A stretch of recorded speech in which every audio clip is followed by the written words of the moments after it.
So with that, I'll turn it over to Jeff and tell us about the Walker Cup.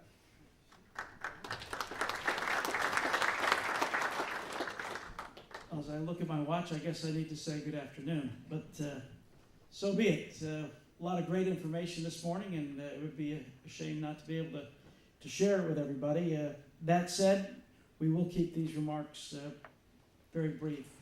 I think a juxtaposition here with Sabonic and National Golf Links, two very different golf courses, have different histories, one a little bit longer than the other, but nevertheless very important for the USGA this year as we host very, very important championships to the USGA and to the golf world. National Golf Links, obviously a tremendously historic venue, hosted the first Walker Cup match in 1921. Not a particularly long golf course by modern standards, under 7,000 yards is what we'll present to the 20 best players, 10 from the United States and 10 from Great Britain and Ireland. That said, and I'm sure many, if not all, have had the pleasure of being out to National, just a wonderful variety of golf holes.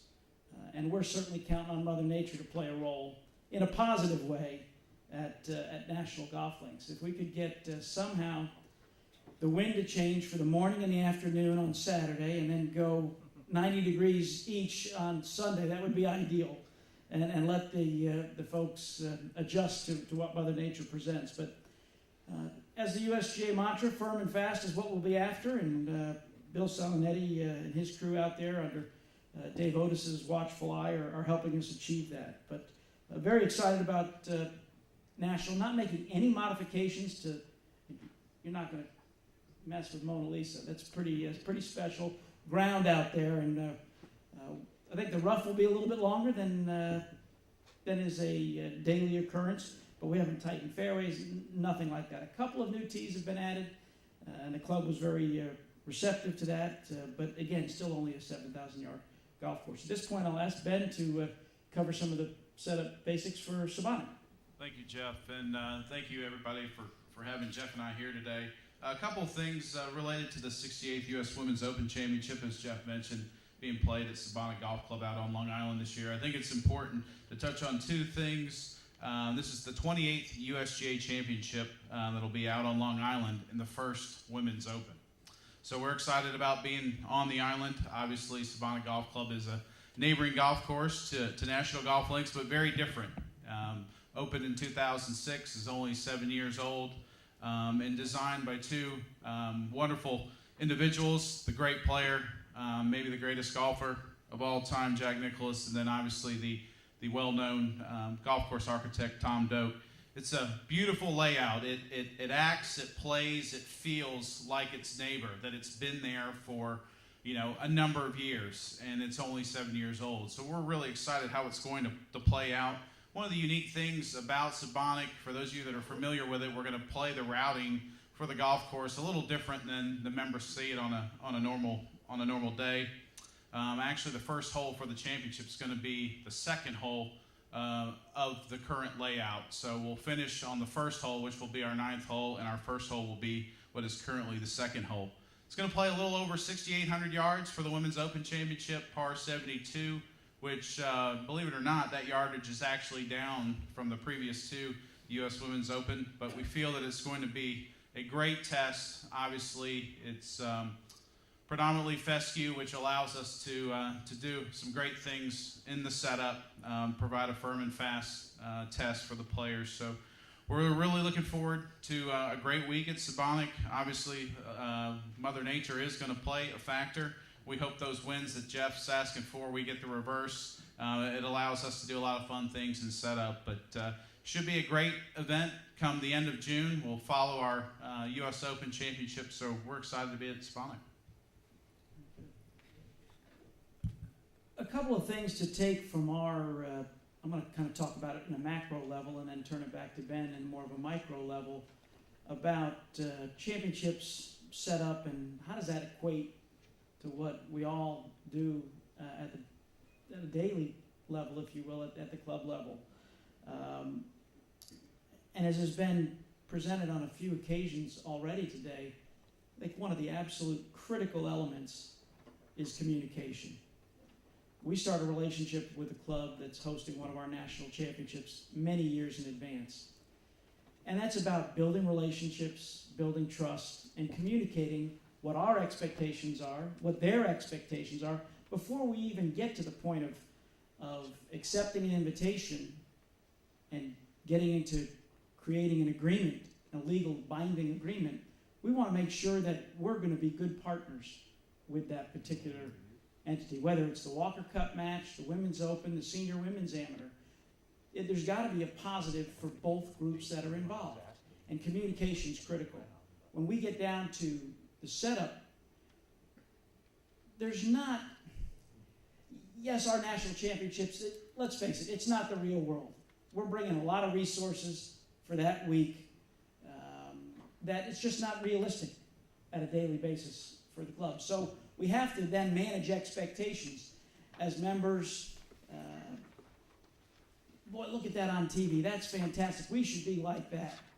Well, yeah, maybe for 7 days, but the amount of work, I mean, how many, as a best practice, at least for myself, and I'm also involved with the management of the Senior Open, we slow the greens down 10 to 14 days before we come there for the championship. We want to give that turf a break.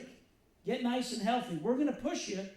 I mean, does a marathon runner run 26 miles 2 days before the marathon? No. Well, at least I don't. No, you can see I don't run a lot of marathons. But that said, I'm pretty confident that that's not a best practice for a marathon runner.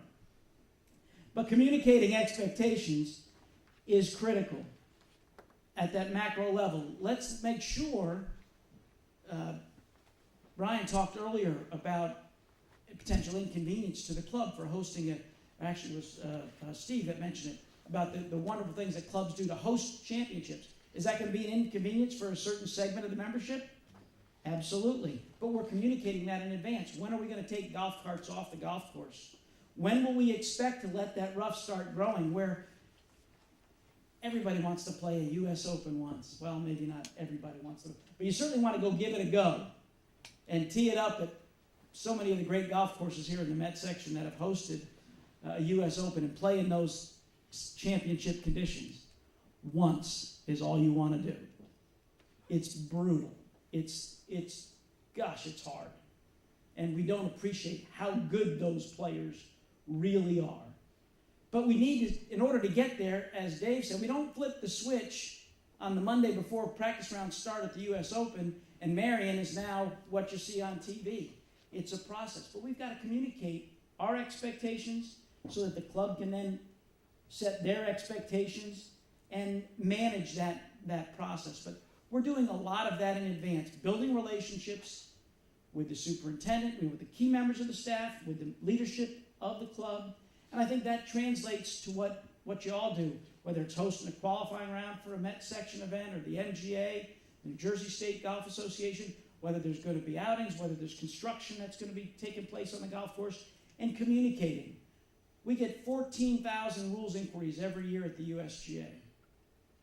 And I can't tell you the number of them that could have been avoided had there been greater communication between the appropriate entities at a club.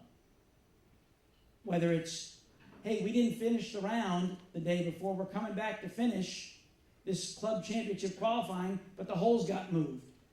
Well, I know that the superintendent and staff wouldn't have moved the holes if they didn't know, if they knew that they weren't supposed to, or if they knew that the play hadn't finished. But there's got to be communication about them. Something just that simple can make a real mess of a rules problem. And that type of communication, I think, is really important at a macro level. Now, Ben's going to chat a little bit about, hey, we're on site at a championship, and the type of communication that we go through the week before and the week of the championship. Ben? Thank you, Jeff. I think, the relationship that we as staff have with the golf course superintendents is extremely important. We know that everything that we're trying to do to declare our national champion is solely dependent upon the golf course superintendent and his staff, obviously with the help of the leadership of the club. Building that relationship from the get-go is going to help tremendously in times where we have bad weather, when something happens on the golf course that's unexpected or overnight that we have to clean up. It's so important to have that relationship with the superintendent that we spend so much time not only communicating with them, but just building a rapport, because they're the ones that make it happen. At the end of the day, you know, we get the opportunities, the speaking opportunities. We're the ones that get caught on TV, but it's those folks behind the scene that make a difference. You know, and it's so funny that, you know, I laugh with folks like Dave Otis and Adam Miller and golf course superintendents that we run into. You know, it's funny about the USGA. We come in for that 2 weeks, 1 week championship preparation. The actual championship is conducted, so on and so forth. And then we take off. We leave everything behind. We leave your membership behind. We leave everything behind, and we're gone. And we think that it's important that, you know, if you have an open line of communication between not only your golf course superintendent, but all your membership, to explain what's going on, why the USGA is requesting certain things, it's definitely going to make your experience in hosting a championship that much better. So building that relationship with the superintendent is so important to us. We've got to be able to trust them, rely on them as much as they trust us, and they're the best at what they do, so we certainly rely on them. A couple of things that we do that are more championship specific, we like to draw a roadmap. We call it our course preparation memorandums. And any of you that have been involved with our championships, you would see that we've got a 10 to 15 page document that is basically our goals on paper for the club, for the golf course superintendent. The goals for the championship week includes mowing heights, yardage we're going to play the golf course from, all sorts of things. We outline that in advance. We get everybody on the same page. We get the greens chair on the same page, the golf course superintendent on the same page. This is what we're trying to achieve. And it's a really great explanation of what's going on, what needs to be done over the next couple of years, any minor changements or adjustments that the USGA is going to have to the golf course. But it's our first step in numerous ways that we communicate with a golf course superintendent. This is kind of our living, breathing document that we go by. We don't ever consider it a final document until the championship's actually played, but we've got everything spelled out. There's no question on anything. It's all written and available for everybody to review so that we know that where we're going. It's also an opportunity for us to discuss any upcoming club projects or anything that a golf course or a host venue would have, so that we know what's going on coming into a championship. We're ahead of the game. We're talking about things constantly that affect the golf course on a daily basis, because what you're doing on a daily basis may and all affect us, what's happening at the national championship. So the more that we communicate with one another, the better we're going to be. So that course preparation memorandum, that is a great document to get conversation started. Now skip ahead, we're at the actual national championship and preparation has begun. You know, one of the things that our executive director, Mike Davis, bestowed on us was to take advantage of having a daily meeting with your golf course superintendent and our staff from the USGA green section that are involved with our championships. On a daily basis, we call them our 2:30 meetings. You know, with so much going on with events, it's hard to get the right people in the right room at the right time.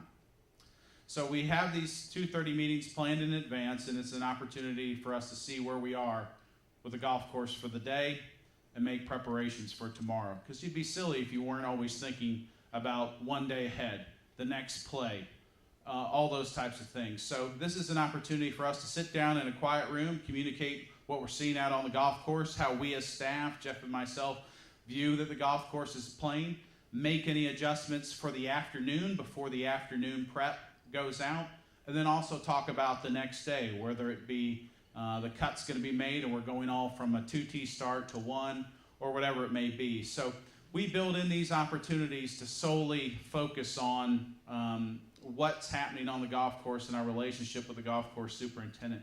These things are so important to us. At the end of the day, what are we there for? Not the glitz and the glamour and the TV and ticket revenue or whatever. We're not there. We're there to determine a national champion, and the golf is what's most important to us. And one last thing, with all this communication, you know, you have to be able to, these all tie together. Good relationship with the golf course superintendent, a roadmap, setting your goals for what you're trying to accomplish, a 2:30 meeting to establish what's going on the golf course on a daily basis, but you also have to have all these things and have a good rapport with your golf course superintendent so that you have flexibility. Usually, your plan A is always going to become your plan B. My plan B is always stronger than my plan A. Perfect example would be the 2011 U.S. Women's Open. Our plan A was to get done on Sunday, and when did we end? We ended on a Monday, so we had to adjust, and we ran 4 days of a shotgun instead of, Women's Open National Championship. So, being prepared and establishing that good rapport with your golf course superintendent allows you to be able to do some things when you're in a tough spot and you have to adjust, whether Mother Nature wreaks havoc on your venue or whatever else it may be. But communicating those things, keeping a good line of communication to your golf course superintendent and all the staff that are involved at the championship level is extremely important. With that being said, we do not have any further comments, but we're glad to stay and be a part of any questions that you have about both the Walker Cup matches or the U.S. Women's Open. And we sincerely appreciate you all having us here this afternoon.